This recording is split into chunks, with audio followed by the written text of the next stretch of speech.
Welcome back my YouTube channel sociology life study. और प्रिय विद्यार्थियों, आज की क्लास में मैं आपको बताऊंगा कि डिग्री कॉलेज में प्रवेश लेने के बाद आपको क्या करना चाहिए और क्या नहीं करना चाहिए। चूँकि आप इंटरमीडिएट कॉलेज से आए हैं और कोई विद्यार्थी ऐसे हैं जो केंद्रीय विद्यालयों से पास होके आए हैं, तो कॉलेज में जब आप प्रवेश लेते हैं तो बहुत सारे नियमों से आप रूबरू होते हैं। तमाम ऐसे नियम कॉलेज के हैं जो आपके स्कूल या जो इंटर कॉलेज हैं वहाँ पर नहीं होते, और यहाँ पर कुछ नए नियम होते हैं। तो आपको अब अपने स्कूल के हिसाब से नहीं, कॉलेज के हिसाब से चलना पड़ेगा। तो कौन कौन से खास नियम हैं जिनको आपको पालन करना है और कौन से ऐसे नियम हैं जिनको आपको नहीं करना है, क्योंकि यहाँ से शुरुआत होती है एक अच्छे, आप अपना जो कैरियर है वो आप बना सकते हैं। और यहाँ से जो भी आपने अपने सपने देखे हैं, जो ख्वाब देखे हैं, उनको पूरा करने का ये सबसे अच्छा स्थान होता है। यहाँ से एक बहुत अच्छे नागरिक बन के आप बाहर निकलते हैं, लेकिन वो तभी संभव है जब आप कुछ नियमों को पालन करेंगे और उन नियमों को आप फॉलो करेंगे। तो क्या करना चाहिए, पहले उसके बारे में बात करेंगे। तो सबसे पहले आता है कि जिन विषयों का आपने चयन किया है उन विषयों के विभागों में जाकर आप टाइम टेबल नोट कर लें। सबसे महत्वपूर्ण है कि आपने जो जो विषय लिए हैं, जैसे आपने फिजिक्स ली है, केमिस्ट्री ली है, जूलॉजी है, बॉटनी है, हिंदी है, सोशियोलॉजी है, पॉलिटिकल साइंस, जो भी सब्जेक्ट आपके पास है, आप उस सब्जेक्ट के डिपार्टमेंट में जाएं और वहाँ पर जा कर के आप सबसे पहले अपना टाइम टेबल नोट कर लें कि आपका उस सब्जेक्ट का क्लास किस रूम नंबर में है और किस समय से है, और उसी के अनुसार आप उस रूम में जा कर के वहाँ पर अपने सब्जेक्ट के प्रोफेसर का वेट करें।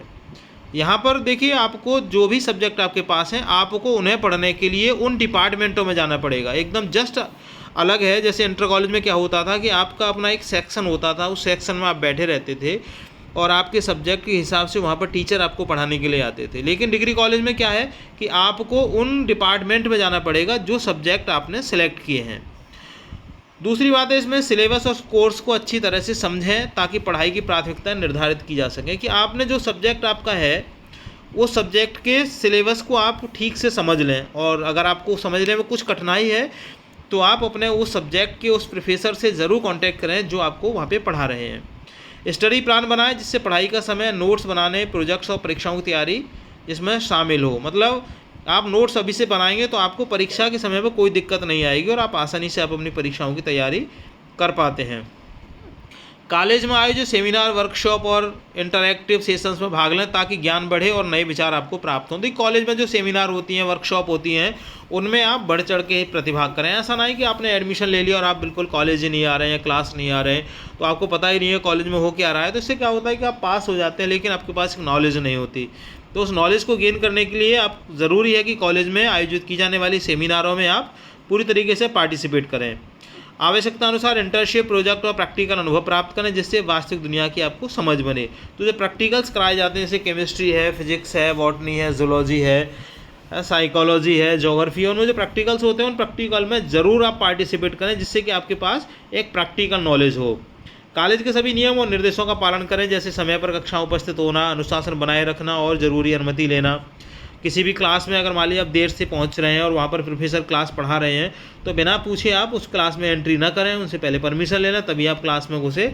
अगर वो आपको यस बोलते तो जाइए और अगर वो मना कर देते तो मत जाइएगा। कॉलेज के सांस्कृतिक, खेल और सामाजिक कार्यक्रमों में सक्रिय रूप से भाग लें। अपनी उपस्थिति और प्रमाण पत्रों का विशेष ध्यान रखें। और अगर कोई बदलाव हो, जैसे मोबाइल नंबर या पता बदलना या महाविद्यालय, तो इस तरह की कोई भी अगर सूचना है तो आप उसको तुरंत सूचित करें। जैसे कोई फ़ोन नंबर आपका चेंज हो गया, मान लीजिए आपने एडमिशन फॉर्म में मोबाइल नंबर जो दिया हुआ है वो आपका बदल गया है, तो आप इसको कॉलेज के सर्वर रूम में जा करके उसको अपडेट अवश्य करा लें। ऐसा ना हो कि आपका पुराना नंबर वहाँ पर चलता रहे और कोई भी इन्फॉर्मेशन कॉलेज को भेजनी हो तो वो आप तक पहुँच ही नहीं पाए। तो इसका आप विशेष ध्यान रखें। अगर कोई समस्या, शिकायत हो तो संस्थान के नियमों के अनुसार उचित मंचों पर शिकायत करें। अर्थात अगर आपकी कोई शिकायत है तो आप प्राचार्य जी से शांतिपूर्वक आप शिकायत करिए या जो चीफ प्रॉक्टर हैं उनसे आप शिकायत करिए। प्रॉक्टर जो बोर्ड वहाँ पर बैठा रहता है, जो प्रॉक्टर ऑफिस है, वहाँ पर जो प्रॉक्टर्स हैं आप उनसे अपनी शिकायत को दर्ज करा सकते हैं शालीनता के साथ में, और आपकी शिकायत पर तुरंत संज्ञान वहाँ पे लिया जाता है। पढ़ाई के साथ साथ अपने करियर की योजना भी बनाएं, जैसे आपको किन क्षेत्रों में जाना है। जैसे आपको पुलिस में जाना है या आपको प्रशासनिक सेवा में जाना है या आपको कोई कॉमर्शियल कोई जॉब करनी है या आप साइंस के विद्यार्थी हैं तो आपको उस फील्ड में काम करना है, तो उसी से अकॉर्डिंग जो मतलब कौशल विकास कार्यक्रम होते हैं उनको भी आप अटेंड करते रहें, जिससे आपको कैरियर बनाने में आसानी रहे। एनसीसी, एनएसएस, रोवर्स रेंजर, सांस्कृतिक समिति, खेल विभाग में सही समय पर आवेदन करें। देखिए ध्यान रखिए कि अगर आप एनसीसी या एनएसएस या रोवर्स रेंजर्स या जो सांस्कृतिक समिति है उनमें प्रतिभाग करना चाहते हैं, एनसीसी कैडेट्स बनना चाहते हैं, एनएसएस में रह करके आप समाज सेवा करना चाहते हैं, आप सांस्कृतिक समिति में पार्टिसिपेट करना चाहते हैं, आपको बहुत अच्छा कोई वाद्य यंत्र आप बजा लेते हैं या बहुत अच्छा आप गा लेते हैं, इस तरह की कोई भी प्रतिभा आपके अंदर है, तो आप सांस्कृतिक समिति से आप कांटेक्ट करिए, वहाँ पर अपना नाम लिखा दीजिए। वहाँ पर कोई भी कार्यक्रम होंगे तो वहाँ पर आप प्रतिभाग करने का आपको मौका मिलेगा। अगर आप खिलाड़ी हैं और आप कोई भी खेल में रुचि रखते हैं तो जो स्पोर्ट्स डिपार्टमेंट है वहाँ पर कांटेक्ट करें आप। तो जो वहाँ पे आवेदन जो मांगे जाते हैं इन विभागों में इनके कार्यक्रमों के लिए, तो आप सही समय पर आवेदन करेंगे तो आपको वहाँ प्रतिभाग का पूरा आपको मौका मिलेगा। तो ये विशेष आपको ध्यान रखना है। अच्छा, क्या नहीं करना चाहिए उस पर बात कर लेते हैं। तो देखिए इसमें मोटी मोटी बातें हैं कि एक तो कक्षा में और कॉलेज परिसर में अनुशासनहीनता बिल्कुल ना करें। उन नियमों जो कॉलेज ने प्रतिबंधित किए हुए हैं उन ऐसे नियमों का आप जो है उनका कॉलेज के नियमों का उल्लंघन आपको नहीं करना है। आपको कॉलेज के नियमों के तहत ही कॉलेज में रहना है। इससे क्या होता है कि जब आप अनुशासनहीनता करते हैं तो आपके इसमें निलंबन या अनुशासनात्मक कार्रवाई आपके विरुद्ध इसमें की जा सकती है, आपका एडमिशन निरस्त किया जा सकता है, आपको कॉलेज आने से रोक लगाई जा सकती है। तो कॉलेज के जो नियम है, एक बार जो कॉलेज का जो प्रॉस्पेक्टस है उसको आप पढ़ लीजिए, उसमें बहुत सारे नियम दिए गए हैं, उनको आप पूरी तरीके से फॉलो करेंगे। एक बात मैं यहाँ पर आपको और बता दूँ कि कुछ ऐसे विद्यार्थी हैं जो बहुत गरीब तबके से आते हैं, जिन्होंने फ़ीस कहीं से कर्ज लेके भरी है, तो कॉलेज में पुअर वाइज फंड होता है जिसमें आपकी फ़ीस भी माफ़ कर दी जाती है। तो ऐसे विद्यार्थी जो अपनी फ़ीस माफ़ कराना चाहते हैं वो भी फ़ीस माफ़ी का आवेदन प्रवेश प्रक्रिया संपन्न होने के 10 दिन के बाद आवेदन दे सकते हैं। उसमें आपको एक सिंपल एप्लीकेशन प्राचार्य के नाम लिखनी होती है, उसमें अपनी फ़ीस की रसीद आप लगाते हैं और अपना आय का प्रमाण पत्र पिताजी का लगाते हैं, तो उससे आपकी फ़ीस माफ़ कर दी जाती है। इस संबंध में अगर कोई और जानकारी आपको चाहिए होगी तो आप मुझे पर्सनली मिल करके भी आप मुझसे पूछ सकते हैं या मुझे कमेंट बॉक्स में इसके बारे में लिख भी सकते हैं, मैं वहाँ पर भी आपको इसका रिप्लाई दे देता हूँ। बिना अनुमति किसी भारी कार्यक्रम में भाग लेने या कॉलेज परिसर से बाहर जाने की कोशिश ना करें। कोई भी ऐसा बड़ा सा कार्यक्रम कोई आयोजित ना करें आप कॉलेज परिसर में जो कॉलेज के नियमों का उल्लंघन करता हो। कक्षा में देर से आने की आदत न डालें। ऐसा नहीं है कि चलिए कभी कभी तो आप देर से आ रहे हैं कोई बात नहीं चलेगा, लेकिन आप हर दिन लेट आ रहे हैं, ये ऐसी आदत अपने अंदर आप ना पनपने। तो ऐसे में क्या होता है कि आपका बहुत सारा नुकसान होता है। जो प्रोफेसर्स आपको पढ़ा रहे होते हैं वो उनकी नज़रों में आप आ जाते हैं और वो ये जान लेते हैं कि ये बच्चा बहुत ही लापरवाह है। अपने परिचय पत्र को भूल भुलैया ना करें, अर्थात परिचय पत्र को हमेशा संभाल के रखें, हमेशा गले में टांग के आप उसको रखिए।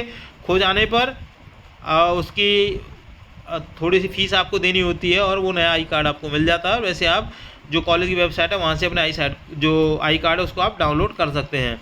महाविद्यालय कक्षा के दौरान बिना अनुमति किसी मिलने या बैठक का आयोजन न करें। जैसा मैं भी आपको बता रहा था कि कोई भी मीटिंग वगैरह या कोई इस प्रकार का कोई बड़ा कार्यक्रम आयोजित करते हैं ना, बहुत से बच्चे करने लग जाते हैं, तो वो उससे बचें आप। कॉलेज के नियमों और अनुशासन का उल्लंघन कर किसी भी बाहरी एजेंसी सीधे संपर्क न करें, इससे सख्त कार्रवाई हो सकती है। मतलब इसका मतलब है कि आप अपने साथ कभी भी किसी भी आउटसाइडर को कॉलेज में लेकर के ना आए।